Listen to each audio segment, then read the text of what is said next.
Even though I'm on the front credits, you know, that's when most people are getting in their seats and stuffing their faces with popcorn, and based on a novel by Rex Pickett, you know, seems to just go right by them. Or, you, of course, yeah, I heard it was based on a novel, but I saw the movie, so I don't need to read the book.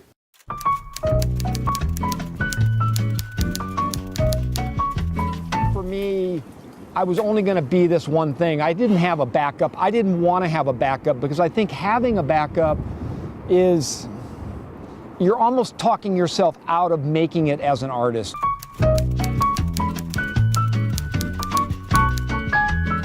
I want to talk about the writer's life and the experience of it. And I think people might get a different slant on what it is to be a writer, that this is a life. Here, we'll give you one complimentary on me. There you go.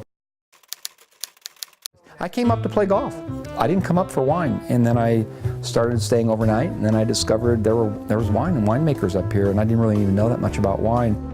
I was trying to escape a pretty brutal period in my life, actually. You know, I went through a divorce, I had a film bomb, my mother had a stroke, my younger brother stole all our money, and I just needed to get away, and golf was the thing for me. I loved the place so much I started bringing friends up, and one friend was this guy Roy, and he's the Jack character. And we were going from winery to winery, and we're getting a little more looped and whatever. And I was cracking him up. You know, he's just like Jack. He's big, he's boisterous, he's extroverted and effusive. He's really the opposite of me. And he said, Rex, you should write this as a screenplay. And I just stood up from my desk and went, oh my God, this is the opening. You know what?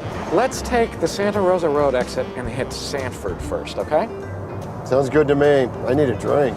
So here we are on the famous Santa Rosa Road, where Jack and Miles take that first fateful turnoff in the San Ynez Valley, headed to Sanford Winery and have a few tastes with my friend Chris Burrows, who's in the movie, the guy with the hat on. Well, the magic was a guy named Rex Pickett, who was totally broke, came up here and saw it was $25 to play a beautiful course that was uncrowded. It was $29.99 to go to the Windmill Inn, and come over here with my friend Chris, and we'd sip wine for free. Yeah. I thought, what don't they get down in LA? Are you chewing gum? And oftentimes I didn't make it to the golf course.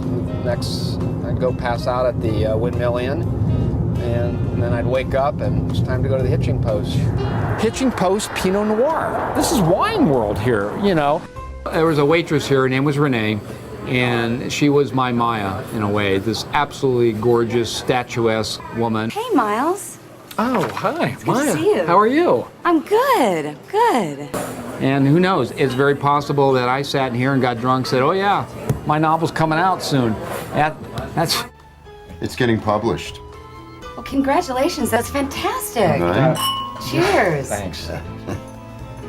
At the hitching post, where I've gotten pretty shit-faced, and you watch the movie when Miles staggers out, you know, that's me, because it's written in first person from the standpoint of Miles.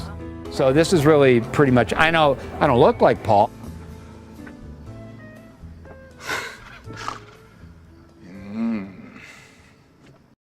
So everyone asks me, Rex, did you drink from the spit bucket? And truth be told, never in a tasting room, but I was once at a high-end wine tasting and people were dumping their wines into a dump bucket, and well, I didn't have a lot of money back in those days, so at one point I was probably pretty looped, not probably, I was, and so I picked it up and took a sip from it, and boy did I hear about that for 2-3 months afterward. So I figured if it's caused that much ruckus, then well, I've got to put that in a novel someday.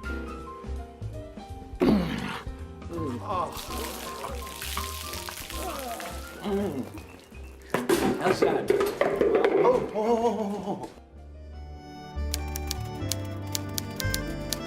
I thought it was going to resurrect my career, and we went out with it, and we had one rejection letter after another. And in the publishing world, it takes a long time for that to happen. I call it like a slow morphine drip. They said we would not publish the book if you had that ending. And I was like stunned. I was shocked. You got to be kidding me. New ending vastly superior to the old ending. There is no new ending. Page 751 is exactly the same. Well, maybe it just seemed new because everything leading up to it was so different. Yeah, that must be it. That's what you're risking. Even your close friends are going, Rex, no, I mean, do something else, you know. And that's where you got to have a thick skin. No, I put my life out there. I give a shit about it. And you don't like it? I take this really personal. Well, there is quite a bit from my own life, so I suppose that technically some of it is nonfiction. Good. I like nonfiction. There's so much to know about this world. I think you read something somebody just invented it. Waste of time. No, you went to a personal place and it didn't work. It now looks narcissistic, solipsistic, and puerile and truly embarrassing. You should get back together with Victoria. She was good for you. I gave it to my then ex-wife, Barbara, who was my story editor all through the 80s. And I guess maybe I wanted validation. She supported me. And I want to say, look, Barbara, it was worth it. You know, I didn't just completely end up on the scrap heap. And she read Sideways and she said, burn it. All righty, Vicky, whatever you say. You're the boss.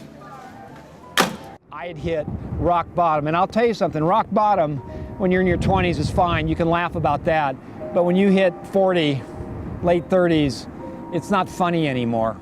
I'd just come back from Baja Fresh, I think, where my credit card had been declined. So you go through so many days and nights of loneliness and frustration and struggle, and how do you endure? How do you keep on? How do you not just go fill out a job application and go do something else? So you'll write another one. You've got lots of ideas, No, right? I'm finished. For me, there was nothing else. I wasn't going to go be a waiter. I wasn't going to go be a middle school teacher or whatever it was. I wasn't going to be that. It was either writing, and that was it. If I couldn't do that, I didn't want to be on this planet. I'm so insignificant, I can't even kill myself. Miles, what the hell is that supposed to mean? Come on, man, you know, Hemingway, Sexton, Plath, Wolfe. You can't kill yourself before you've even been published. I think suicide was kind of almost a symbolic out for me, an exit strategy. Fear of rejection, I think, will stalk me, you know, to the grave.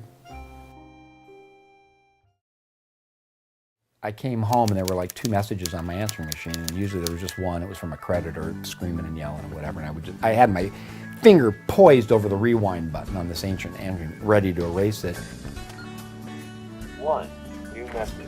Rex, I don't believe this. Alexander Payne just got off an airplane from Edinburgh Film Festival. Sideways is going to be his next movie. Sideways. When I read the book Sideways, I liked the humanity of the characters. I liked that it was set in wine country, and I liked that it was something personal and human.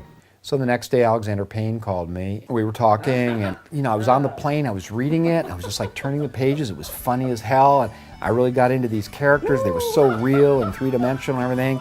And when I got to that scene where they go back and get the wallet, that's when I knew I had to make this movie. What?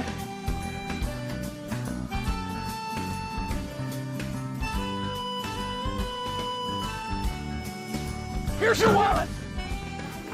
Go. Action. It was kind of let known to me that maybe for the first couple of weeks it wouldn't be a good idea to come to the set. But essentially what he was saying is, you need to let it go. Well, I have let it go. Thanks for the check.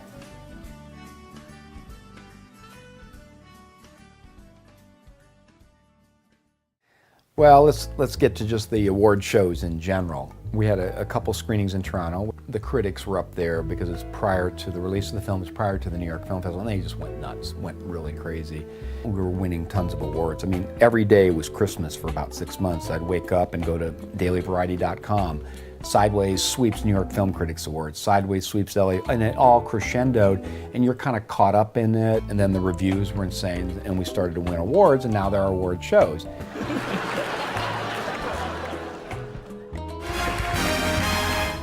And the Golden Globe goes to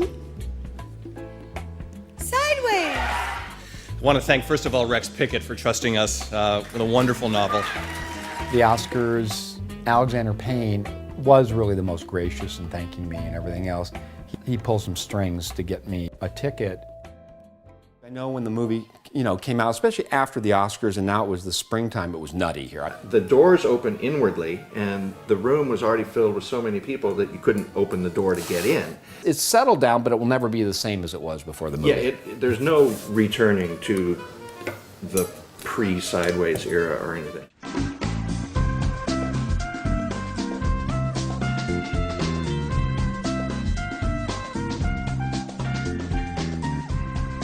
I wrote the novel. I didn't make the movie. I wasn't the actor, so let's give credit where credit is due. But I did create the universe here. So I guess in some ways I should be flattered that I created something that then became a movie that people wanted to relive, the same way they're going to tasting rooms now and drinking from the spit bucket, or from what I understand, they go to the hitching post and they'll say lines from the movie. It's like the Rocky Horror Picture Show up here or something. You are famous. I wrote the novel Sideways, so. Bump it, man. Nicely done. You're pushing it, Tim. Man. Now I have both books. A friend of mine, after Sideways hit the movie, he goes, "Oh, Rex is going to really get laid on this one." And I thought to myself, see, that wasn't my first thought. What was better, the book or the movie? I like the book better. I'm a reader. See? Get that. Oh man, it's better than the movie. And I just finished my. You hear that, Alexander? What? Say it again. Better than the movie. I first started as kind of one of those jokes with the taste of how many questions are you gonna get about Sideways today, but. Oh, really? I wrote Sideways. You wrote Sideways. I'm a huge fan, man. Really? Yeah. All right. Now the book's better than the movie, or the movie's better than the book? Oh, the book's way better than the movie. When I come up here now, I come up here as somebody who has a credit card that works, who can stay in a slightly better hotel. When I go over to play golf, they don't ask me for money. I'd rather have had the free meals at the hitching post and the free rounds of golf when I was broke, and suddenly I can afford it now. And no, everything's free, thank you, whatever. They're interested in me now. They're finally discovering, hey, maybe there was a guy behind, somebody else behind this whole thing. I'm not excited about things in life, oh, I'm gonna be able to buy a new car now, or I'm gonna travel to so-and-so. I could care less about any of that. I travel in my imagination. I don't give a shit about going to India or Asia or something. I really don't. Sure, it might be nice to visit there. I just don't care. That's actually a little commuter train there. That's not the Coast Starlight, of course. Yeah, fuck you, asshole. This doesn't sound right coming from me because I'm not known for my sunny disposition, but every day is a joy.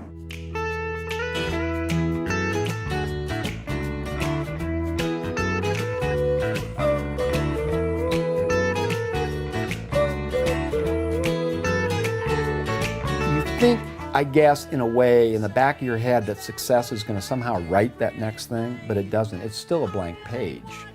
I sense that there was a respect for the fact that I'm kind of perceived as a survivor. People wanted to hear my story.